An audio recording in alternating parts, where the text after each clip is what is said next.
네, 뉴욕 증시 마감 상황 살펴보는 김선영의 인USA SH인베스트먼트 김선영 연구원과 미국 현지 연결해서 얘기를 들어보도록 하겠습니다. 연구원님 안녕하십니까? 예, 안녕하십니까. 김선영입니다. 네, 자 뉴욕 증시 마감 상황 지난 간밤에 다소 좀 오르는 모습을 보여줬는데 폭은 크지 않았습니다. 내용이 어떻습니까?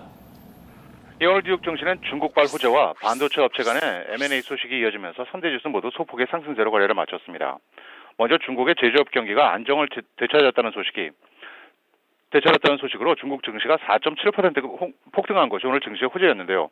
중국 통계국에 따르면 5월 제조업 구매 관련자 지수 PMI가 50.2를 기록해 전망치였던 50.3은 다소 밑돌았지만 전달에 50.1보다 높은 것이어서 중국 제조업 경기가 3개월 연속 경기 확장을 했다는 것이 오늘 고무적이란 분석입니다. 또한 중국 정부가 자국 경제의 뇌관으로 꼽히던 지방정부의 부채 문제를 해소하기 위해 시행하고 있는 채무 교환 프로그램 규모를 최대 2배로 늘리는 방안을 검토 중이라는 보도도 역시 증시의 호재였습니다. 여기에 미국의 개인 소비 지출이 5월 중 정체된 모습을 보였지만 건설 지출은 2.2%가 크게 늘어나 6년 반 내 최고치를 기록했다는 소식과 인텔의 167억 달러 규모의 경쟁사 알테라 인수 등의 소식이 겹친 것이 투자 심리에 긍정적인 영향을 준 하루였습니다. 업종별로는 운송과 항공, 반도체, 유틸리티, 바이오, 주택건설, 금융, 외식 업종 등이 상승했던 반면 카지노와 에너지, 비료 생산 업체들이 하락했고 마지막으로 10년 만기 국채금리는 지난주보다 상승한 2.192%의 거래를 마쳤습니다. 네, 증시 이슈와 특징 종목들도 이제 좀 체크를 해보도록 하겠습니다. 월드뱅크가 러시아의 경제 성장 전망 상향 조정을 했다고요? 예, 그렇습니다. 세계은행 월드뱅크가 올해 러시아 상향 조정하고 2016년에는 플러스 성장을 이룰 것이라고 전망했습니다. 월드뱅크는 보고서를 통해 올해 러시아의 국내 총생산 GDP 성장률을 지난 4월에 전망치였던 마이너스 3.8%보다 개선된 마이너스 2.7%로 예상했고 2016년 전망은 기존의 0.3에서 0.7% 성장으로 상향 조정했습니다.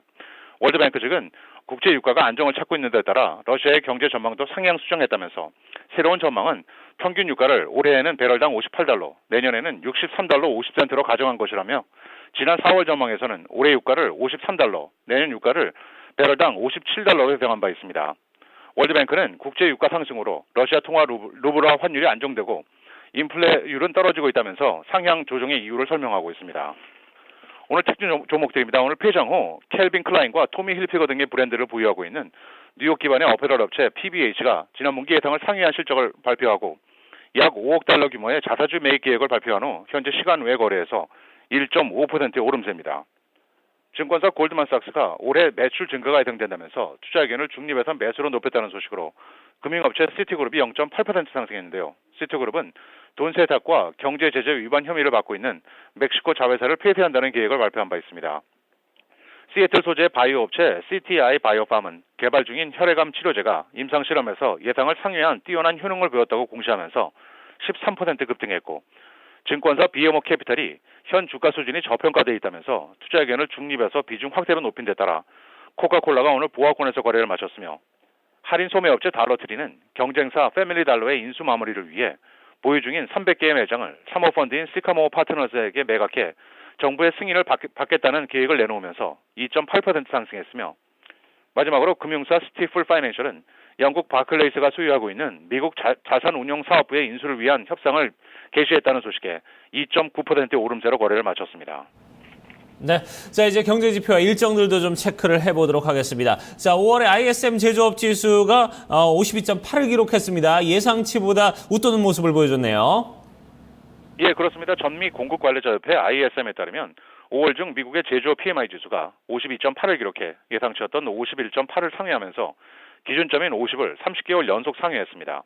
항목별로는 신규 주문 지수가 전달보다 2.3포인트 상승한 55.8을 기록하면서 작년 12월 이후 최고치에 올라섰고 가격 지불 지수는 전달에 40.5에서 49.5로 크게 상승해 작년 10월 이후 가장 높은 수준을 보였으며 고용 지수 역시 전달에 48.3에서 51.7로 각각 반등했습니다. 한편 ISM의 서비스업 지수는 오는 6월 3일 개장 후 발표될 예정입니다. 마지막으로 내일은 5월의 자동차 판매, 4월 공장 주문 등의 경제 지표와 달러 제너럴, 크래커 배럴, ABM 인더스트리, 게스, G3 어페럴, 메드트로닉 등이 지난 분기 실적을 내놓을 예정입니다. 네, 알겠습니다. 오늘도 좋은 말씀 고맙습니다.